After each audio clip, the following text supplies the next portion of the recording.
আজ ২রা জুন মঙ্গলবার ২০২৬ এইমাত্র পাওয়া আবহাওয়া অধিদপ্তর থেকে আজকের সবচেয়ে গুরুত্বপূর্ণ খবর। আজকের আবহাওয়ার পূর্বাভাসে আবহাওয়া অধিদপ্তর থেকে জানানো হয়েছে বিশেষ সতর্কবার্তা। সারা দেশে চলমান রয়েছে তীব্র ভ্যাপসা গরম এবং তাপপ্রবাহ। আগামী ৪৮ ঘন্টা পর্যন্ত আরও বৃদ্ধি পেতে পারে তাপমাত্রা। এরই মধ্যেই স্বস্তির খবর, আগামী ৫ই জুন শুক্রবারের মধ্যেই দেশের আকাশে আবারও সক্রিয় হতে চলেছে আরও একটি নতুন বৃষ্টিবলয়। সারা দেশের ৮ বিভাগের ৬৪ জেলায় শুরু হতে চলেছে তীব্র ঝড় বৃষ্টি। এদিকে ইতিমধ্যেই দেশের দক্ষিণাঞ্চল চট্টগ্রাম বিভাগ হয়ে দেশের আকাশে প্রবেশ করতে শুরু করেছে মৌসুমী বায়ু। আগামী সপ্তাহের মধ্যেই সারা দেশে বিস্তার লাভ করতে পারে এবং শুরু হতে পারে বর্ষার মৌসুম। রাতের মধ্যেই দেশের বেশ কয়েকটি অঞ্চলে তৈরি হতে পারে কালবৈশাখী মেঘমালা, হতে পারে তীব্র ঝড় বৃষ্টি। আজ ২রা জুন মঙ্গলবার এবং আগামীকাল ৩রা জুন বুধবার আগামী ২৪ থেকে ৪৮ ঘন্টা কোন কোন জেলার আবহাওয়া কেমন থাকতে পারে, কোন কোন অঞ্চলে হতে পারে বিক্ষিপ্ত ঝড় বৃষ্টি, এ বিষয়ে কি বলছে আজকের আবহাওয়ার রিপোর্ট জানিয়ে দিব। বিস্তারিত সঙ্গেই থাকুন। আপনি কোন জেলা থেকে আবহাওয়ার খবরটি দেখছেন কমেন্ট করে জানিয়ে দিন। প্রতিদিনের আবহাওয়ার আপডেট খবর পেতে এই ভিডিওটিতে লাইক দিয়ে চ্যানেলটি সাবস্ক্রাইব করে বেল আইকন অন করে রাখুন। প্রিয় দর্শক, আমরা চলে আসলাম এই মুহূর্তের ইউরোপিয়ান মেঘমালা স্যাটেলাইট রাডারে। এখান থেকে দেখতে পাচ্ছি ইতিমধ্যেই মৌলভীবাজার, হবিগঞ্জ, বানিয়াচং অঞ্চলগুলোতে তৈরি হচ্ছে তীব্র কালবৈশাখী মেঘমালা এবং আর কিছুক্ষণের মধ্যেই এটি বিস্তার লাভ করে এদিকে জকিগঞ্জ, এদিকে জয়ন্তীপুর, চতকবাজার, বিশ্বম্ভরপুর, ফেনারবাগ, এদিকে কেন্দুয়া, ইতনা, বানিয়াচং, হবিগঞ্জ, মৌলভীবাজার, কামালগঞ্জ, এদিকে রয়েছে কুলাউড়া, বড়লেখা, বালাগঞ্জ, জগন্নাথপুর, এদিকে নাসিমনগর, ব্রাহ্মণবাড়িয়া, কটিয়াদি অঞ্চলগুলোতে আর কিছুক্ষণের মধ্যেই বিস্তার লাভ করতে পারে বৃষ্টিবলয়টি এবং এই অঞ্চলগুলোতে শুরু হতে পারে তুমুল ঝড় বৃষ্টি। এছাড়া এই মুহূর্তে রংপুর, রাজশাহী, ময়মনসিংহ, এদিকে দেখতে পাচ্ছি ঢাকা, খুলনা, বরিশাল, চট্টগ্রাম বিভাগের আবহাওয়া মোটামুটি পরিষ্কার লক্ষ্য করা যাচ্ছে। তবে আর কিছুক্ষণের মধ্যেই এদিকে মায়ানমার হয়ে এদিকে চট্টগ্রাম বিভাগের জেলাগুলোতে প্রবেশ করতে চলেছে মৌসুমি বায়ু প্রবাহ, যার প্রভাবে আর কিছুক্ষণের মধ্যেই চট্টগ্রাম, কক্সবাজার, রাঙামাটি, বান্দরবান, খাগড়াছড়ি, নোয়াখালী, লক্ষ্মীপুর, ফেনী এই অঞ্চলগুলোর আবহাওয়া আংশিক মেঘে মেঘাচ্ছন্ন হয়ে যেতে পারে। তো প্রিয় দর্শক, আমরা চলে আসলাম আবহাওয়ার পূর্বাভাস মেঘমালা স্যাটেলাইট রাডারে। এখান থেকে আজকে সারাদিনের আবহাওয়া মোটামুটি পরিষ্কার এবং রৌদ্রোজ্জ্বল থাকার সম্ভাবনা লক্ষ্য করা যাচ্ছে। তবে আগামীকাল সকালের মধ্যেই দেখতে পাবো সিলেট, সুনামগঞ্জ, হবিগঞ্জ, মৌলভীবাজার অঞ্চলগুলোতে সর্বোচ্চ ৮ থেকে ১০ মিলিমিটার বৃষ্টিপাতের সম্ভাবনা লক্ষ্য করা যাচ্ছে। একই সাথে ময়মনসিংহ, জামালপুর, শেরপুর, নেত্রকোনা জেলাগুলোর আবহাওয়া আংশিক মেঘে মেঘাচ্ছন্ন হতে পারে।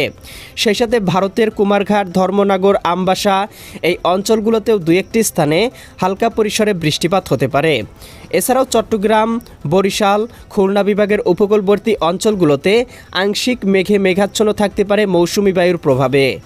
এছাড়াও প্রিয় দর্শক, আমরা দেখতে পাবো আগামী ৪ তারিখের মধ্যেই দেশের আকাশে আংশিকভাবে সক্রিয় হয়ে যাবে বৃষ্টিবলয়, যার প্রভাবে দেখতে পাবো সিলেট, সুনামগঞ্জ, হবিগঞ্জ, মৌলভীবাজার, ময়মনসিংহ, জামালপুর, শেরপুর, নেত্রকোনা, এদিকে রাজধানী ঢাকা, নারায়ণগঞ্জ, মুন্সিগঞ্জ, গাজীপুর, মানিকগঞ্জ, নরসিংদী, টাঙ্গাইল, ফরিদপুর, রাজবাড়ী, মাদারীপুর, শরীয়তপুর, গোপালগঞ্জ, কিশোরগঞ্জ, বরিশাল, পটুয়াখালী, ভোলা, বরগুনা, ঝালকাঠি, পিরোজপুর, চট্টগ্রাম, কক্সবাজার, রাঙামাটি, বান্দরবান, খাগড়াছড়ি, নোয়াখালী, লক্ষ্মীপুর, ফেনী, কুমিল্লা, চাঁদপুর, ব্রাহ্মণবাড়িয়া, ভারতের আগরতলা, উদয়পুর, আরামপুর, আমবাসা, কুমারঘাট, ধর্মনগর, হলিয়াকান্দি, শিলচর অঞ্চলগুলোতে কোথাও কোথাও শুরু হতে পারে হালকা থেকে মাঝারি ধরনের বৃষ্টিপাত এবং আগামী ৪ তারিখ বৃহস্পতিবার সারা দেশের আবহাওয়া আংশিক মেঘাচ্ছন্ন থাকলেও খুব একটা বৃষ্টিপাতের সম্ভাবনা নেই। তবে আমরা দেখতে পাবো ৫ই জুন শুক্রবারের মধ্যেই দেশের উত্তরবঙ্গ হয়ে প্রবেশ করতে পারে শক্তিশালী বৃষ্টিবলয়, যার প্রভাবে রংপুর, গাইবান্ধা, কুড়িগ্রাম, নীলফামারী, লালমনিরহাট, দিনাজপুর, ঠাকুরগাঁও, পঞ্চগড়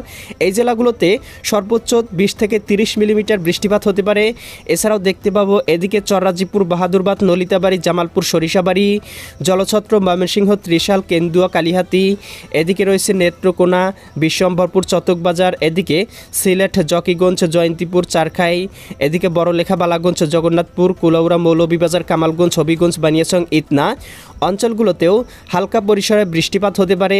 এছাড়াও রাজধানী ঢাকা সহ দেখতে পাবো খুলনা, যশোর, সাতক্ষীরা, বাগেরহাট, ঝিনাইদহ, মাগুরা, নড়াইল, কুষ্টিয়া, চুয়াডাঙ্গা, মেহেরপুর জেলাগুলোতে জেলাগুলোতেও সর্বোচ্চ 10 থেকে 11 মিলিমিটার বৃষ্টিপাত হতে পারে। বরিশাল, পটুয়াখালী, ভোলা, বরগুনা, ঝালকাঠি, পিরোজপুর জেলাগুলোতেও 7 থেকে 10 মিলিমিটার বৃষ্টিপাত হতে পারে। রাজধানী ঢাকা, এদিকে ধামরাই, নগরপুর, টাঙ্গাইল, বাসতল, কালিহাতী, এদিকে কটিয়াদি, কিশোরগঞ্জ, এদিকে দেখতে পাচ্ছি দোহার, ফরিদপুর, বালিয়াকান্দি, পাংশা, শিবচর অঞ্চলগুলোতেও হালকা পরিসরে বৃষ্টিপাত। চট্টগ্রাম বিভাগের চট্টগ্রাম, কক্সবাজার, রাঙ্গামাটি, বান্দরবান, খাগড়াছড়ি, নোয়াখালী, লক্ষ্মীপুর, ফেনী, কুমিল্লা, চাঁদপুর, ব্রাহ্মণবাড়িয়া অঞ্চলগুলোতেও হালকা থেকে মাঝারি ধরনের বৃষ্টিপাত হতে পারে।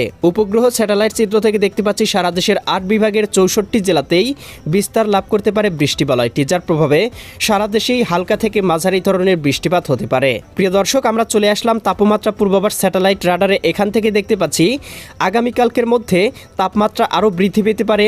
রাজশাহী বিভাগের সর্বোচ্চ তাপমাত্রা উঠে যেতে পারে 35 ডিগ্রি সেলসিয়াস, এদিকে রংপুর বিভাগে 34 ডিগ্রি সেলসিয়াস, খুলনা বিভাগে 35 ডিগ্রি, ঢাকা বিভাগে 33 ডিগ্রি, ময়মনসিংহ বিভাগে 32 ডিগ্রি এবং সিলেট বিভাগে 32 ডিগ্রি, চট্টগ্রাম বিভাগে 34 ডিগ্রি সেলসিয়াস। এছাড়াও ভারতের ত্রিপুরা রাজ্যে মোটামুটি 30 থেকে 31 ডিগ্রি, উত্তরবাগে 32 ডিগ্রি এবং পশ্চিমবঙ্গের কোথাও কোথাও 37 থেকে 38 ডিগ্রি সেলসিয়াস পর্যন্ত তাপমাত্রা উঠে যেতে পারে।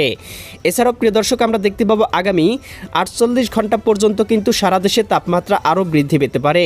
রাজশাহী বিভাগের তাপমাত্রা 37 থেকে 38 ডিগ্রি সেলসিয়াস পর্যন্ত পৌঁছে যেতে পারে। তবে প্রিয় দর্শক, আমরা দেখতে পাবো ফিল লাইক টেম্পারেচার কিন্তু 40 ডিগ্রি ছাড়িয়ে যাওয়ার সম্ভাবনাও লক্ষ্য করা যাচ্ছে। প্রিয় দর্শক, আমরা এ পর্যায়ে চলে আসলাম বায়ু প্রবাহ স্যাটেলাইট চিত্রে। এখান থেকে আবারও বঙ্গোপসাগরের লঘুচাপ তৈরির সম্ভাবনা লক্ষ্য করা যাচ্ছে আগামী 11 তারিখের মধ্যে। তবে প্রিয় দর্শক, এখনও কিন্তু বঙ্গোপসাগরে কোনো ঘূর্ণাবর্ত তৈরি হয়নি, তাই কিন্তু কোনো পূর্বাভাস জানানো যাচ্ছে না। আমরা দেখতে পাচ্ছি 11-12 তারিখের মধ্যে বঙ্গোপসাগরে একটি লঘুচাপ তৈরি হতে পারে। এবার কিন্তু লঘুচাপটি তৈরি হওয়ার সম্ভাবনাটা অনেকটাই বেশি, কারণ বাংলার আকাশে কিন্তু ইতিমধ্যেই মৌসুমি বায়ুর আনাগোনা লক্ষ্য করা যাচ্ছে। তো প্রিয় দর্শক, বঙ্গোপসাগরে কোনো লঘুচাপ, নিম্নচাপ বা ঘূর্ণিঝড় তৈরি হলে সাথে সাথেই আপডেট ভিডিওর মাধ্যমে আপনাদেরকে জানিয়ে দেওয়া হবে। তাই এক্ষুনি চ্যানেলটি সাবস্ক্রাইব করে বেল আইকন অন করে রাখুন। দেখা হবে পরবর্তী নতুন ভিডিওতে। আল্লাহ হাফেজ।